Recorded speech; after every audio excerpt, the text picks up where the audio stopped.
Hi everyone, my name is Dr. Sailesh Gupta. I'm a laparoscopic bariatric and robotic surgeon from Max Patparganj, Delhi. I welcome you all to our lecture series Mastering Bailey Insemination Page by Page. Today I'm going to discuss about shock. This lecture is divided into two parts, and part 2 will be done on Tuesday, and today I'm going to discuss about part 1. So shock is a very important topic. Shock is one of the life-threatening condition and it required life-saving measure for which you should know this topic A to Z, right? This will be going to be a most common clinical condition which you will encounter in an emergency, and you should know every aspect of it so that you can save a life.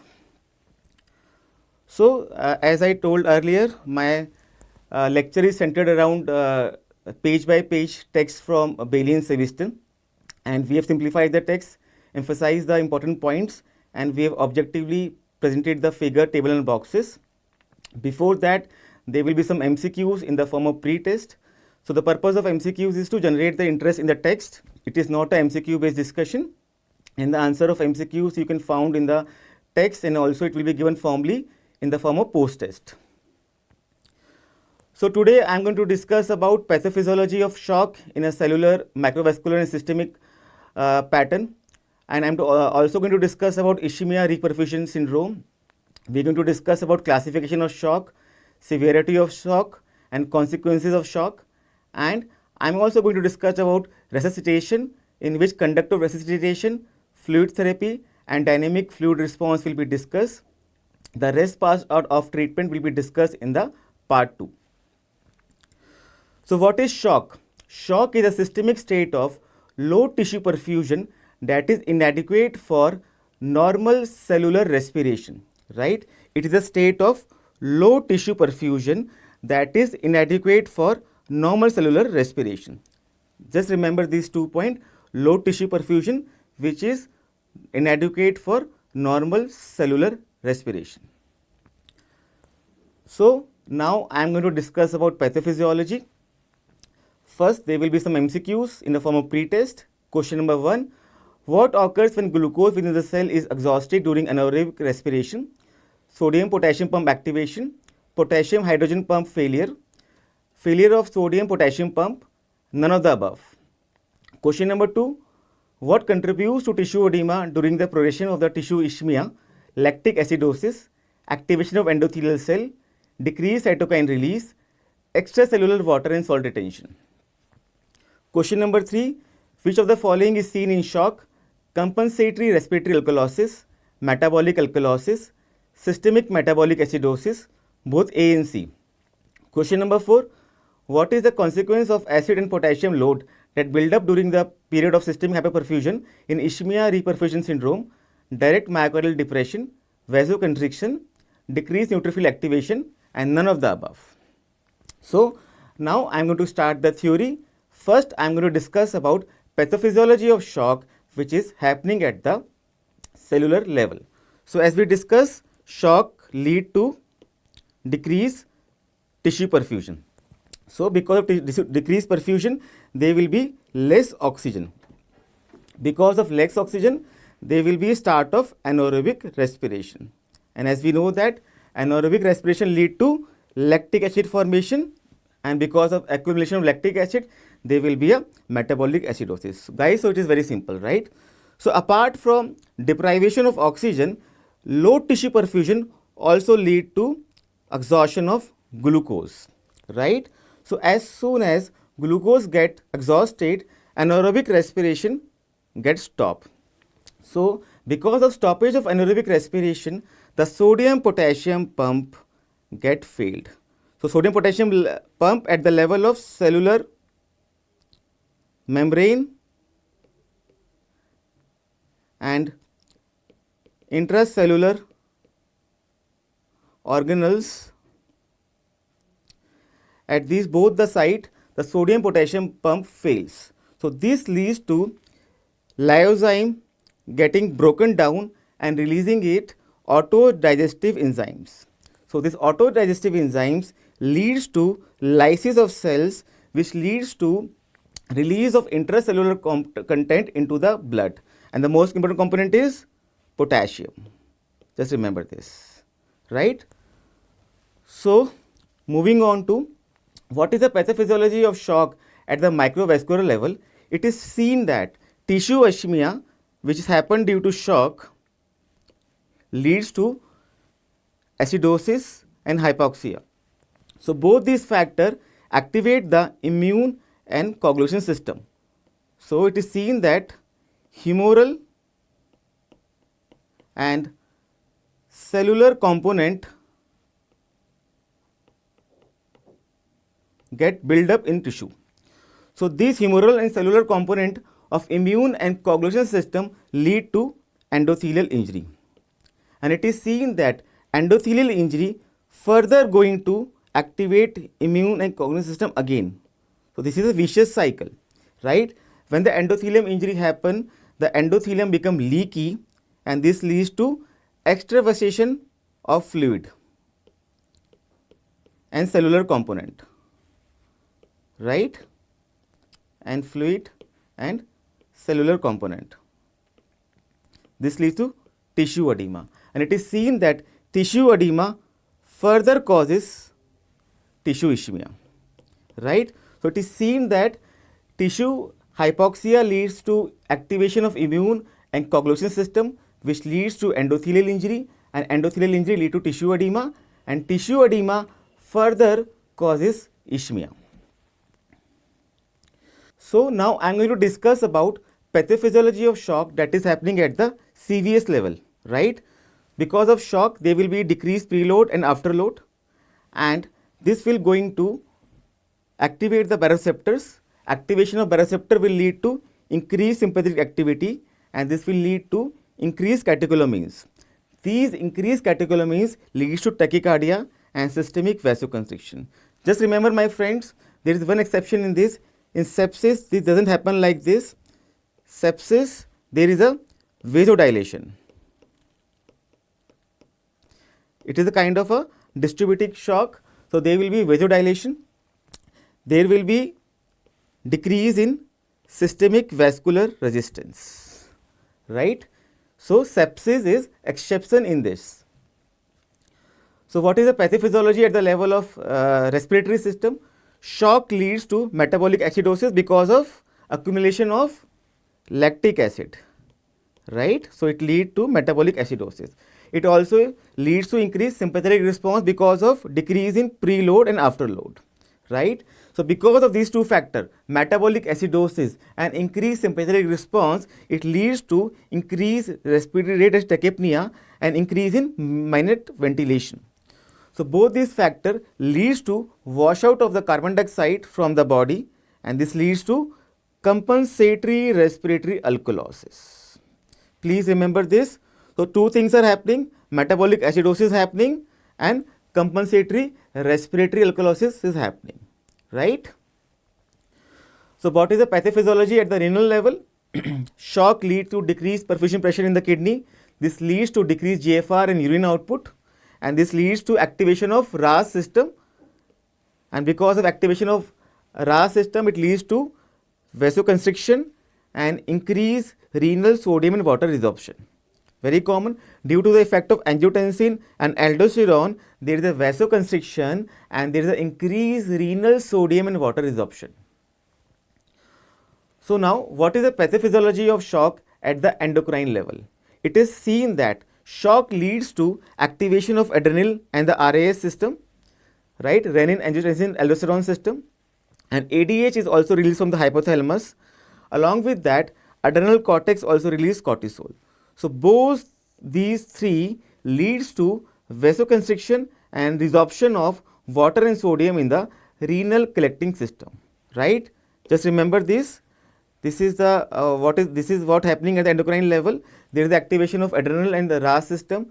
There is the release of ADH and there is the release of cortisol. All these three leads to vasoconstriction and resorption of water and sodium in the collecting system.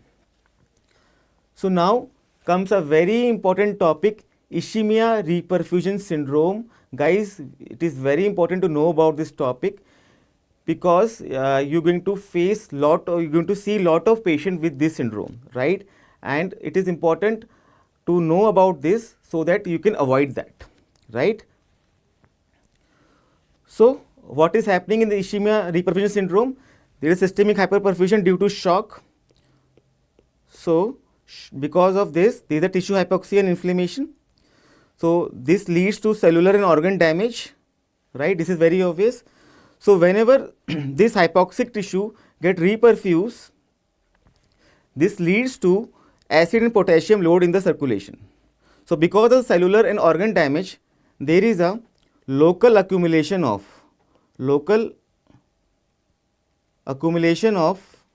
acid and potassium. So, whenever these damaged tissue, these ischemic tissue get reperfused, their local load of potassium and hydrogen ions get circulated in the main circulation. It enter into the main circulation. Because of entering into the main circulation, it leads to myocardial depression, vascular dilatation and hypotension. So, all these factors will going to do more systemic injury, right? So, injury at first instance was local. There was some tissue which were hyperperfused. So, but their load got entered into the circulation, potassium and hydrogen. So, that leads to systemic damage in the form of myocardial depression, vascular dilatation and hypotension. So, further explaining about ischemia reperfusion syndrome, it is seen that hypoxia because of low tissue perfusion leads to activated cellular and humoral components, which are complements, neutrophils and macrovascular thrombi. Basically, these are the pro-inflammatory markers, or these are signs of pro-inflammation. So, these components at the time of reperfusion get flushed into the circulation, and this cause endothelial injury to organs like lung and kidney.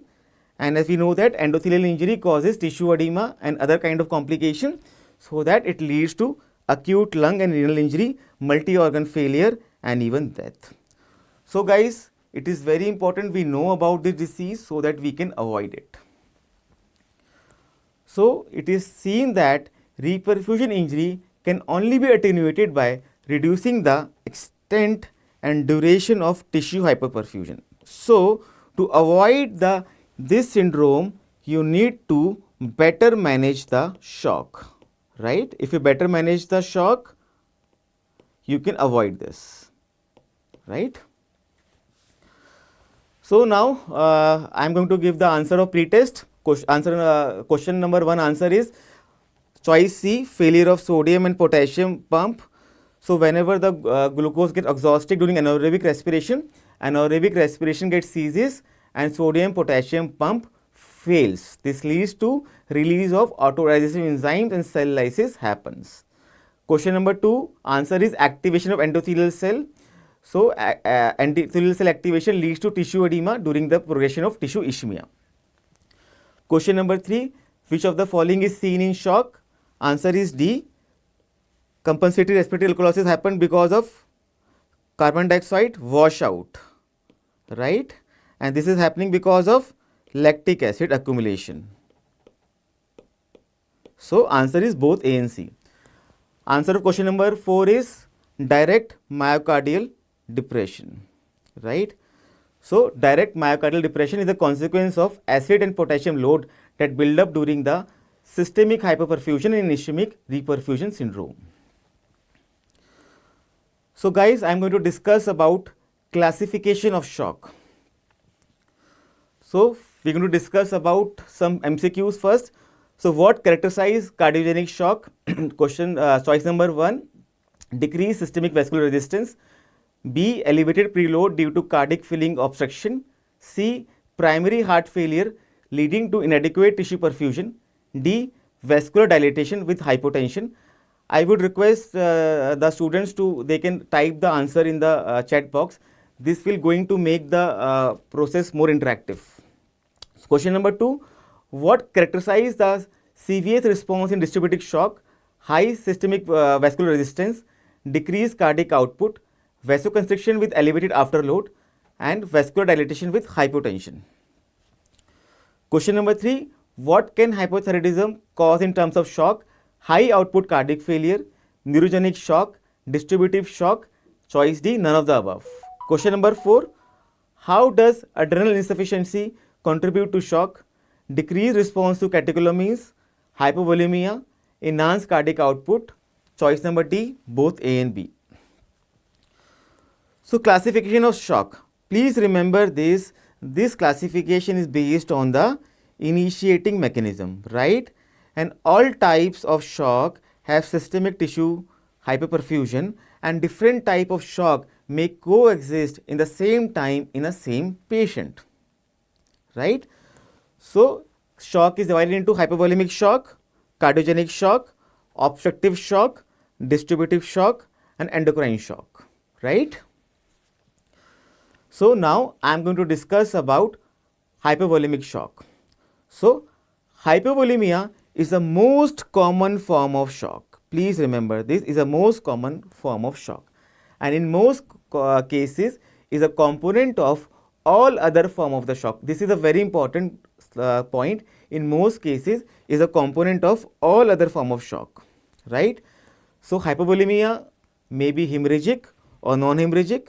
The examples of non-hemorrhagic are dehydration, vomiting, diarrhea, and the loss through the urine. And there could be third space loss in the form of like in case of bowel obstruction, there will be a bowel edema, fluid loss in the GIT, and also in the interstitial space in pancreatitis. So now, what is cardiogenic shock? So it is the failure of the heart to pump blood to the tissue. So the problem is happening at the level of heart, right? So causes are MI, cardiac dysarrhythmias, valvular disease, blunt MI, blunt myocardial injury, and cardiomyopathy. So it is seen that in the case of sepsis, endogenous factors like bacterial toxins and humoral agents or drug abuse can also lead to cardiogenic shock, right? So these are also other factors which can damage the heart. Endogenous factor from the bacterial wall or bacterial toxin, humoral agents can or drug abuse can also damage the heart. So because of cardiogenic shock, heart will not able to pump the blood. So there will be back pressure changes. It will lead to venous hypertension with pulmonary or systemic edema. So these are the sign of basically cardiac failure. So in case of cardiogenic shock, you are going to see venous hypertension with pulmonary or systemic edema. So what is obstructive shock? Obstructive shock is decreased preload due to mechanical obstruction of cardiac filling. So here the right or left chamber of heart is not able to get filled with blood because there is some mechanical obstruction over it. So because of improper filling or less filling, there is a decreased preload, right? What are the causes? Cause could be cardiac tamponade, tension pneumothorax, massive pulmonary embolism. So all these factors will lead to improper cardiac filling. So this is a very important shock and little complex also, distributive shock. So what we found in distributive shock, it is seen that distributive shock is also a low organ perfusion state in which there is a vascular dilatation with hypotension, right? So vascular dilatation is a unique point, right? Along with that, it is seen that there is a low systemic vascular resistance, there is an inadequate afterload, and there is an abnormally high cardiac output. Why the cardiac output is high?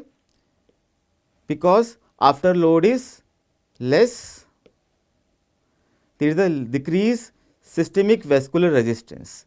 So because of decreased afterload and decreased systemic vascular resistance, there is a abnormally high cardiac output. I hope guys this slide is very clear. So distributive shock is seen in three states. It is a part of sepsis, septic shock, it is a part of anaphylaxis, it is a part of spinal cord injury. So what happening at spinal cord injury? There is a decrease in sympathetic outflow. But remember my friend, vascular tone is normal. So this is basically a neurogenic shock, right? Spinal cord injury leads to neurogenic shock. There is a decreased sympathetic outflow, but vascular tone is normal.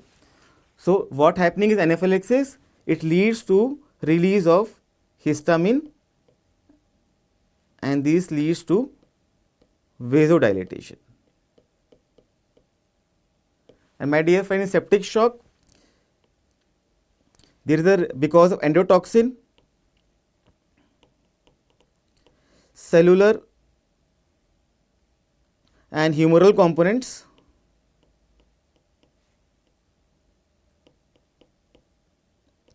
there is a vasodilatation along with decreased systemic vascular resistance. So this all leads to distributive shock, right? It is important that initially septic shock behave like a distributive shock, but in later phase of septic shock, there will be hypovolemia with concomitant myocardial depression, complicating the clinical picture. So why the myocardial depression is happening? Because these toxins, cellular humoral component are directly depressing the myocardium. So septic shock is a little kind of a complex shock which have 2 to 3 layers in it, right? It will have going to have a hypovolemia, it going to have a component of cardiogenic shock also, and obviously it going to have a distributive shock component also. So these are the 3 ways in which a distributive shock can present. So moving on to the endocrine shock, it is a combination of hypovolemic, cardiogenic and distributive shock. So there are 3 conditions in which we can see this. So hyperthyroidism can give rise to endocrine shock because hyperthyroidism leads to disorder vascular and cardiac response to circulating catecholamines. So vessels and heart will not going to interact with catecholamine in a normal way. So this leads to decreased inotropy and bradycardia, which in turn lead to decreased cardiac output, right? So in a kind of way, hypothyroidism mimic a neurogenic shock, right? Because in neurogenic shock there was a decreased sympathetic outflow. So hypothyroidism is also giving rise to a similar kind of a picture, right? So it is seen that apart from this, hypothyroidism also causes cardiomyopathy, right? Which can also lead to shock, basically a cardiogenic shock, right? So it is seen that in hyperthyroidism there is a high output cardiac failure, right? And this is basically a cardiogenic shock, right? I hope guys I am clear. Now you know about endocrine shock, right? There is another component of endocrine shock, that is adrenal insufficiency. Adrenal insufficiency can also cause endocrine shock. How it causes? It causes hypovolemia and it also causes decreased response to catecholamine. That is how it causes shock, right? And it is seen in Addison disease and sepsis. So my dear friends, just remember 3 things in endocrine shock: hyperthyroidism, hyperthyroidism and adrenal insufficiency. Hyperthyroidism give rise to a picture kind of a neurogenic shock and it will also lead to cardiomyopathy. Hyperthyroidism leads to high output cardiac failure, will give rise to cardiogenic shock, and in case of adrenal insufficiency there will be hypovolemia and there will also be decreased response to catecholamines, giving rise to a shock. So here guys we are seeing a table which I have taken from the Bailey. So here we can see that there are certain cardiovascular and metabolic characteristics of different type of shock. It is seen that cardiac output is low in all type of shock except distributive shock. It is high, right? Just remember this, cardiac output is high in the distributive shock. And just remember also, vascular resistance is high in each shock except in distributive. in distributive it is low. This is because of vasodilation which is happening in distributive shock, right? Again, the base deficit is high in all because basically it is a low tissue perfusion state, right? And it is seen that venous pressure is high in cardiogenic and obstructive shock, and it is low in the hypovolemic and distributive, because in cardiogenic and obstructive shock there is a failure of pumping mechanism of heart. Heart is not able to pump the blood. So this is leading to high venous pressure. So going on to the post test, the answer of question number 1 is choice C. Primary heart failure leads to inadequate tissue perfusion, and this characterizes the cardiogenic shock.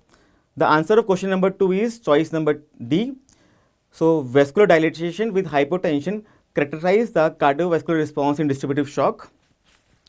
Answer of question number 3 is neurogenic shock. So hypothyroidism usually mimics a neurogenic shock.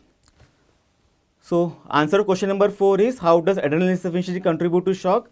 Answer is it decreases the response to catecholamines and also it leads to hypovolemia. So answer is choice number D, both A and B. So now guys, I am going to discuss about severity of a shock.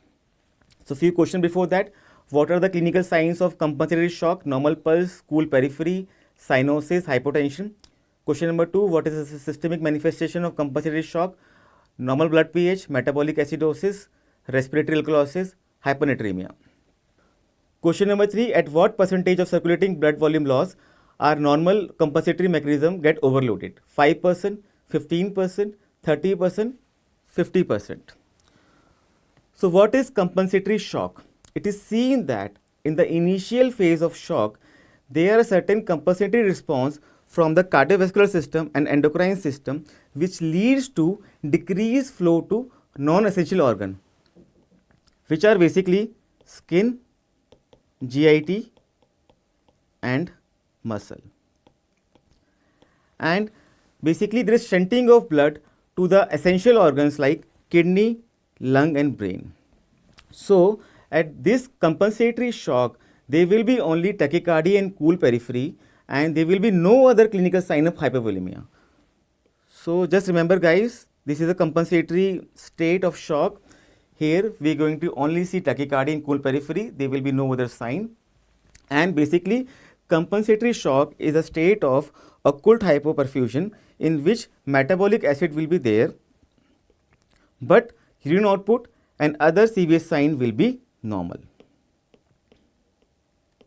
So just remember that state of acute hypoperfusion. It is seen that in compensatory shock, the organs in which there is a less perfusion, that is skin, GI tract and muscle, there is a increased load of humoral and cellular elements, and because of release of lactic acid from these organs, this leads to systemic metabolic acidosis, right? So whenever these underperfused segments get reperfused, it will lead to ischemia reperfusion effect, and this will lead to multi-organ dysfunction. I have already discussed the mechanism of this injury in the previous slide, and it is seen that if compensatory shock remain for more than 12 hours, it will lead to increased mortality, increased infection and increased chances of multi-organ dysfunction. So we have discussed the compensated. I am going to discuss about decompensatory shock. It is seen that when there is a loss of greater than 15% of the blood volume, there will be a decompensatory shock. And it is seen that BP only fall when the more than 30 to 40% of circulating volume has lost. This is very important. BP doesn't fall in the initial stage of shock. It only fall when more than 30 to 40% of circulating volume has been lost. So decompensatory shock can be divided into mild, moderate and severe shock, right? So this is a table taken from Bailey. So this describe all type of shock, compensated and decompensated. So mild, moderate, severe shock are a kind of a decompensated shock. So here are the comparison of various parameters, biochemical, respiratory and CVS parameter.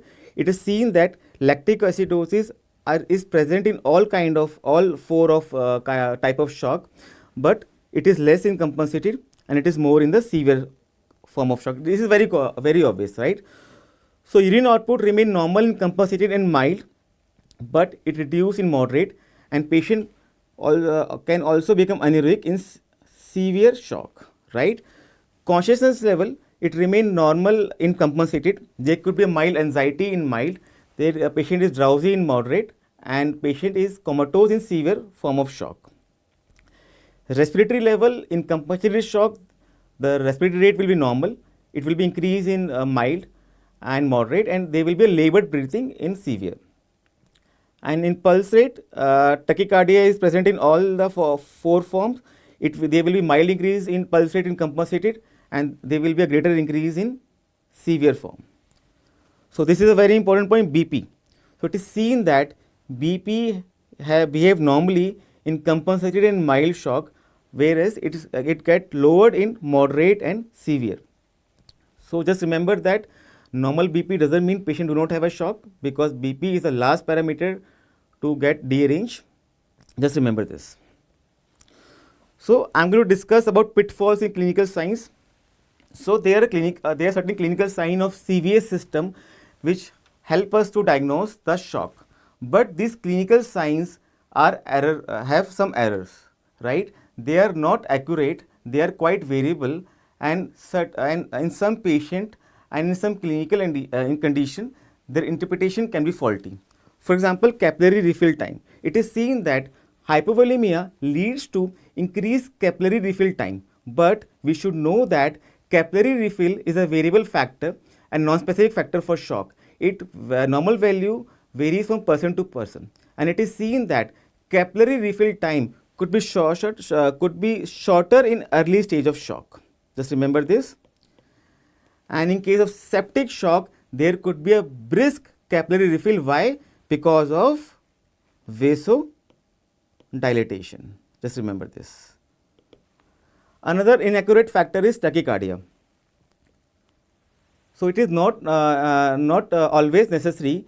Tachycardia will always be present in the shock. There could be some state in which normal pulse rate also points toward the shock. For example, patient taking beta blocker or patient who have pacemaker in C2 will not able to produce tachycardia in response to shock, number one. And there is a paradoxical bradycardia which is seen in severe and prompt hemorrhage. Like in a condition in which there is a severe hemorrhage in a very short time, patient can present in a form of bradycardia, which is basically a paradoxical bradycardia. Young athlete who have a pulse rate of 50 in a case of shock might present with a pulse rate of 80, which itself is a normal pulse rate, but they have a shock. So tachycardia is not always associated with the shock, right? So another one inaccurate measure is BP. So it is important to know that hypotension is the last sign of shock, right? And in children and young adults, they are able to maintain the BP till the last stage of shock by virtue of they are able to increase the stroke volume, and also they are able to increase vasoconstriction. So by these two mechanisms, they are able to maintain the BP till the last stages of shock. And it is important to know that hypertensive elderly after a shock may present with a normal BP rating, right, which could be a normal reading for general population, but for them it is basically a hypovolemia state. So now the post test, what are the clinical signs of compensatory shock? Answer is cool periphery, right? What is the systemic manifestation of compensatory shock? Answer is metabolic acidosis. Respiratory acidosis is also seen in the shock, but in compensatory shock there will be only metabolic acidosis, right? So moving on, answer of question number 3, at what percentage of circulating blood volume loss or normal compensatory mechanism get overloaded? Answer is 15%. So till the 15% compensation can be done. Beyond the 15%, shock become decompensated. So what are the consequences of shock? So these are the pre-test. What happens peripherally during prolonged profound shock? Formation of superficial skin ulcer, enhanced responsiveness to vasopressor agent, loss of the ability to maintain systemic vascular resistance, and choice D, loss of pain sensitivity. What is the current mortality rate associated with the multi-organ failure? 30%, 40%, 50 and 60%. So guys, I'm going to discuss about unresistible shock. So unresistible shock is basically happen when profound shock or a severe shock remain for a longer time. Okay, so in this, the ischemia leads to cell death, and there is a severe myocardial depression, and myocardium become non-responsive to fluid or inotrope. This is very important. And along with myocardium, peripheries are also non-responsive to vasopressor agent. So this is very important. Basically, it is a non-responsive clinical condition. Just remember that, non-responsive. Right? This is inevitable in this late stage. Minimal response is there to a maximal therapy. Just remember this line. Body will have a minimal response to maximum therapy, and myocardium and peripheral vascular system is non-responsive to fluid or inotropes. Right? So the next consequence of the shock is multiple organ failure. Right? So it is seen that with the advance in the resuscitation technique, the survival has increased, but because of the prolonged systemic ischemia and reperfusion injury, the shock can result in end organ damage and also can lead to multiple organ failure. Multiple organ failure mean when 2 or more organs are impacted, right? The treatment is basically supportive in the form of inotropes, in the form of ventilator, in the form of dialysis. So basically there is a supportive treatment only, right? And it is known that with a multi-organ failure, there is a chance of 60% mortality. So now in the post-test, I am going to discuss about the answer. This is basically post-test. The answer of question number 1 is loss of ability to maintain systemic vascular resistance. This usually happen in the periphery during prolonged profound shock.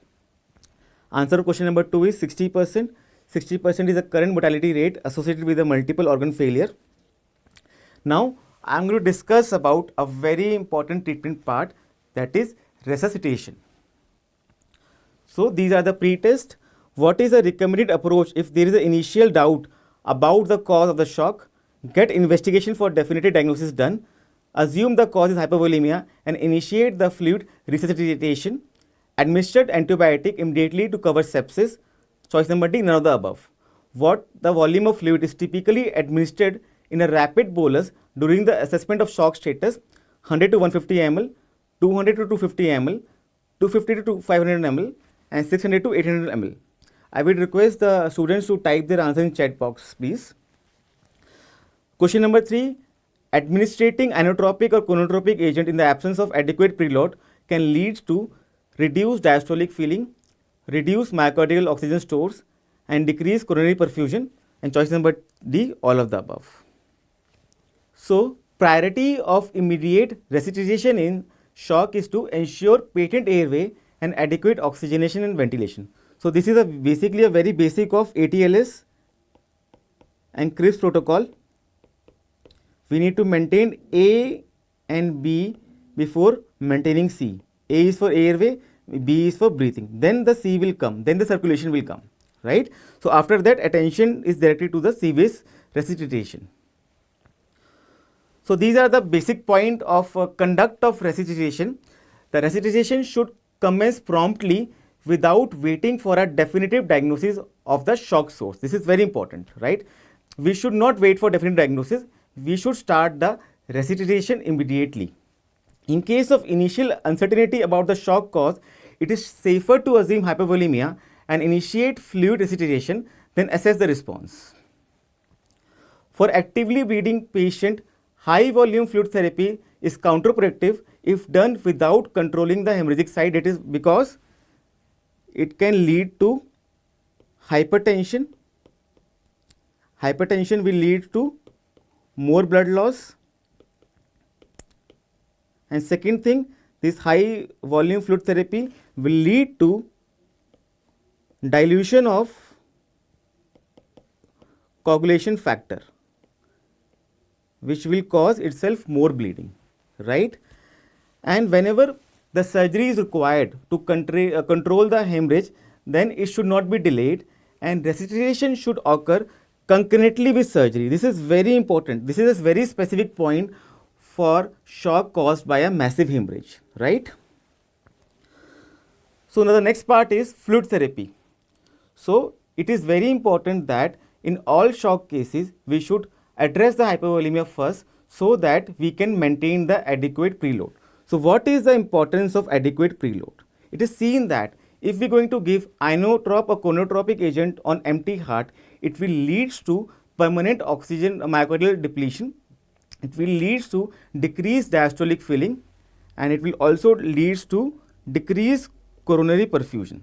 That is why you need to pump a filled heart. If we are going to pump the empty heart, it will lead to all kind of complication. That is why we need to address hypovolemia first, right? Patient can reach unresuscitable stage if the myocardium become progressively more ischemic and unresponsive to resuscitative attempts, right? So this is very important slide, and this we need to keep in mind while managing the shock patient. So now the discussion about type of fluid. There is no ideal resuscitation fluid, and it is more important to understand how and when to administer IV fluid, right? There is no clear advantage between crystalloid and colloid in shock resuscitation. It is seen that colloids are costlier and have more side effect with minimal volume benefit. That is why, what is minimal volume benefit? For a 1 liter of colloid is equal to 1.3 liter of crystalloid. So basically there is no much volume difference. So volume benefits are also minimal, right? So neither crystalloid and colloid carries oxygen. So blood is the only ideal replacement for the lost blood. Hypertonic solution like dextrose are ineffective volume expander and should be avoided in shock unless specific condition like if there is a free water loss or sodium overload, then only we should give dextrose, otherwise it is of no use. So what is dynamic fluid response? Basically shock status is assessed dynamically through cardiovascular response to a fluid bolus, right? Here we are going to give a fluid bolus and we are going to check the cardiovascular response after it, and according to that we are going to divide the patient into shock status. So in this 250 to 500 ml of fluid is administered rapidly over 5 to 10 minutes, and heart rate, blood pressure and CVS responses are observed, right? Patients are categorized as responders, transition responders or non-responders based on their cardiovascular reaction. So what are the responders? Responders are those in which there is a immediate improvement in the CVS responses which are also sustained. So remember these two, improvement is also there and it is sustained. So these responders are not actively losing fluid but required filling to a normal volume status. So they are not losing fluid, right? Next category is transition responders. Basically they will be a temporary improvement in their CVS responses followed by return to a previous state within next 10 to 20 minutes, right? So improvement is temporary, right? So these patients will have a moderate ongoing fluid losses either in the form of overt hemorrhage or additional fluid shift which leads to decreased intravascular volume, right? So either there could be a hemorrhage or there could be shifting of fluid leading to decreased intravascular volume, right? So the next category is non-responder. They are basically in a severely volume depleted state and they are experiencing significant ongoing losses of intravascular volume, right? And the reason is they have a persistent uncontrolled hemorrhage.